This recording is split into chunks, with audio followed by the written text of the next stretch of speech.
Hello and welcome to this repair tutorial, and today we're going to look at a Cambridge and the model number is A3i. In terms of general specifications, power output is 50 watts RMS into 2 times 8 ohm speakers. Frequency response is 2 Hz to 50 kHz. Total harmonic distortion is 0.05% at 1 watt. Inputs phono 1.75 millivolts. CD 400 millivolts, and then aux tuner tape 200 millivolts.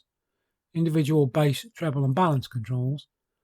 You can also go minus 20 dB attenuation or select direct mode to bypass the tone control circuits.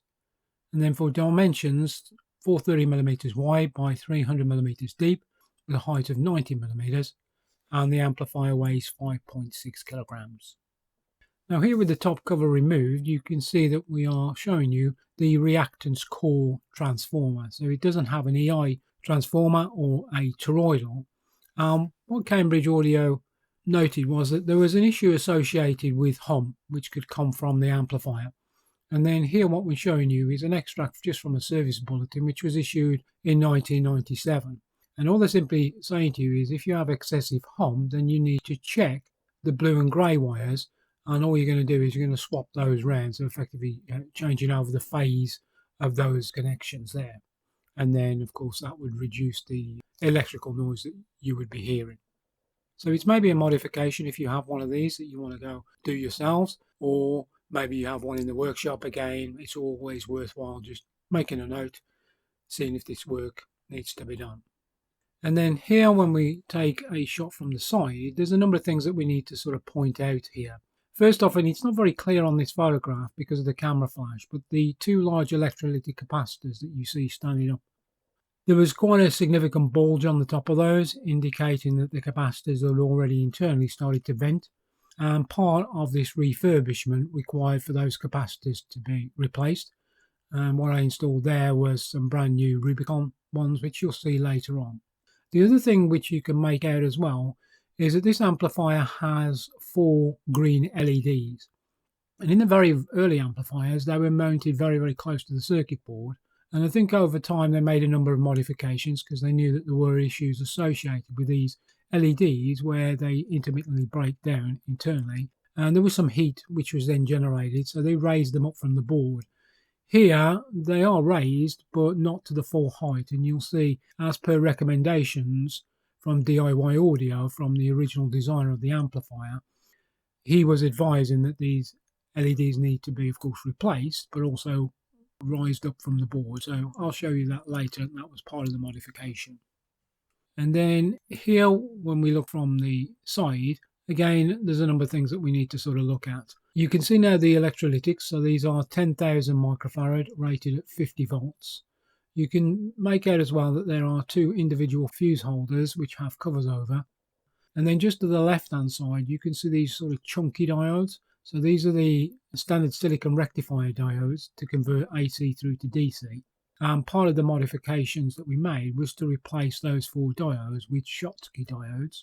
And then just to the right, you can see D211 and D210. Again, as per the designer of the amplifier, those 2 diodes were replaced with resistors. And again, we'll look at that modification in a moment. And then at the back, you can see that you have the individual Sanken output transistors bolted to the heatsink. And you can also sort of make out as well the preset potentiometers, which are used to set the bias. And then on the left hand side, closest to the speaker terminals, there is also a speaker protection relay. But the owner of this amplifier had already replaced that. But normally, as part of any sort of restoration, the relay would be replaced because it would have intermittent contacts due to oxidization and wear. So it's always advisable to replace the 24 volt, and it's just a simple double pole changeover relay anytime, just to avoid any future issues with distortion at low level volume, or as I mentioned, intermittent loss of sound. And then here, when we look at the extract from the service manual, you can see that I'm just highlighting a number of areas and modifications that we made. So here you can see that the diodes were replaced, and as I say, these were the conventional silicon diodes. And what we're doing here is we're replacing them with Schottky diodes, which have a lower turn-on voltage, 0.3 volts forward direction. But also as well, Schottky diodes are used typically in switch mode power supplies, because they can switch at very high frequency, but that's not a requirement here. What it means is that the diodes themselves generate less electrical noise. So the modifications that the designer is instructing people to do, once you do all of the work, it will reduce the total harmonic distortion and provide a higher quality of audio from the amplifier. And then here are the two diodes that we replaced. We put into their 10 ohm 1 watt resistors, and they've sort of highlighted as well the relay. And as we said, this is a 24 volt coil. And what's nice with this amplifier design is that you also have different protection systems as well. And that's kind of unique, I would say, around this sort of time period. And there's many sort of other comparable amplifiers available at that time which didn't have all these additional protection circuits.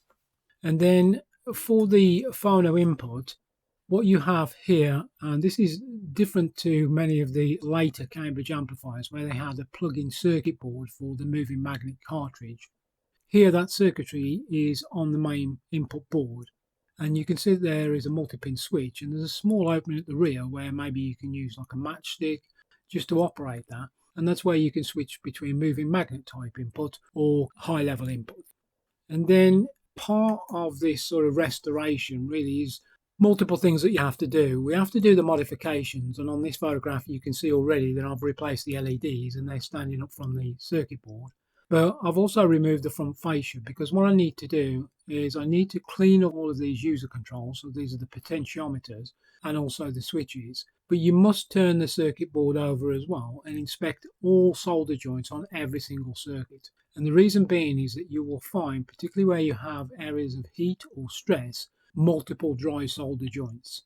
Now, what the owner of this amplifier was advising is that he would have almost like intermittent attenuation of the audio. So it would be operating normally and then it would sort of drop down, I believe, on both channels to very, very low volume. Now, what I found on the tone control board that you see here closest to you, there is a operational amplifier. And then what I also found was that there was extensive dry joints on the different pins. But you've always got to get these amplifiers, any type of amplifier that you work on, back to a known good position. So it's not a case where you just replace a component. You need to scan all of the circuit board and make sure that all the individual solder joints are good, because if any of them are dry jointed or brittle, then you're going to have an issue, and you can have a range of different faults associated with dry solder joints. So you have to carry out that work. And then here what I'm doing is I'm just looking down on the operational amplifier. It's just a small dual op amp, and this was the one which had all of the dry solder joints. And then when we flip the board over, I haven't sort of highlighted it, but you can see all of the various connections.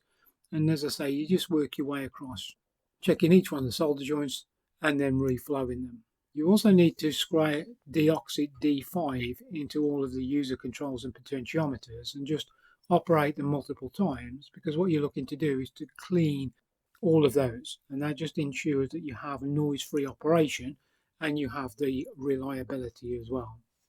And then in terms of adjustment, it's very straightforward on this amplifier. What we're looking to do is to measure across the emitter resistors as pinpointed here for the left channel. And then on the board you have a preset, and what you're doing is you are adjusting it until you are reading 12 millivolts plus or minus 1 millivolt. When you power up the amplifier, leave it operational normally for about 20 minutes, and that will mean that the amplifier will warm up but also will stabilize. And you need to make this adjustment outside of a drafty environment, because you have a temperature sensor which is mounted on the heatsink. And then here what I'm showing you is the pre-measurement before we did any adjustment. Now, it's not uncommon with these amplifiers that when you put your multimeter across the emitter resistors, sometimes you can sort of read 0 millivolts, i.e. that there appears to be no current flowing at all, or it's extremely low. As I said, this is not uncommon, and you just need to make the adjustment, as I said, until you're reading 12 millivolts. So here it's relatively low, it's down to 4 millivolts. And then after adjustment, we're just above 12 millivolts. But on this example here, this is what I was referring to. So you can see here it's down to 0.30 millivolts. And what you find is that the preset potentiometers just become oxidized, and you have really a higher resistance than what you should be measuring. So typically I either clean the presets or I just replace them with new. And then this isn't sort of like a fault. As soon as you make the adjustment from midpoint, as you see here, it's very easy then to return it back to 12 millivolts. So again, you may have one of these amplifiers. If you did check the bias, you may well find that it is very low. So as I said, straightforward, you can then make the adjustment just to ensure that the output transistors are biased correctly.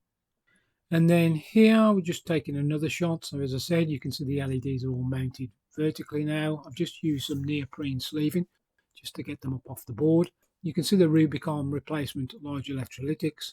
You can kind of make out the resistors, which replace the two small silicon rectifier diodes. But what I also do as well is to do an ESR check on all of the other electrolytic capacitors. And there was no issue. There was nothing sort of found, with regard to high equivalent series resistance or a lowering in the overall measured value. And then here on this photograph, what we show you is all of the different parts removed, but you also have two small signal transistors as well. So this is Q8 and Q108. With regard to replacing those, they do run quite hot, and as part of the modifications, it's advisable just to replace the transistors because they can go open circuit and then put the amplifier into a fault condition. So I've just took care of that, put brand new genuine original transistors in circuit just to prevent any future issue associated with them. And then the only final thing to do, as with all of these amplifier restorations, repairs, whatever you want to turn them as, is to put the amplifier onto an extensive test. So here the amplifier runs for about 4 hours. And we also restart the amplifier multiple times, make sure that everything is good. And even though the bias is adjusted to the factory value of 12 millivolts, it's always advisable once the amplifier has been in operation just to revalidate that. You might need to make just a small adjustment, but the audio quality from this amplifier is very good. So I understand why owners of these amplifiers are still very interested in having them refurbished. And this sort of work would probably take 2 to 3 hours overall to do all of the modifications and then restoration then. But the reward, of course, is with the audio quality that comes from this amplifier. So that sort of brings us to the end of this repair tutorial. So I appreciate you stopping by, and if you have any questions or you need any help or support, by all means email audioamplifierservicing@aol.com and I'll be more than happy to help you and provide any support that you may require. So until the next time, I wish you all the very best. Cheers and bye-bye.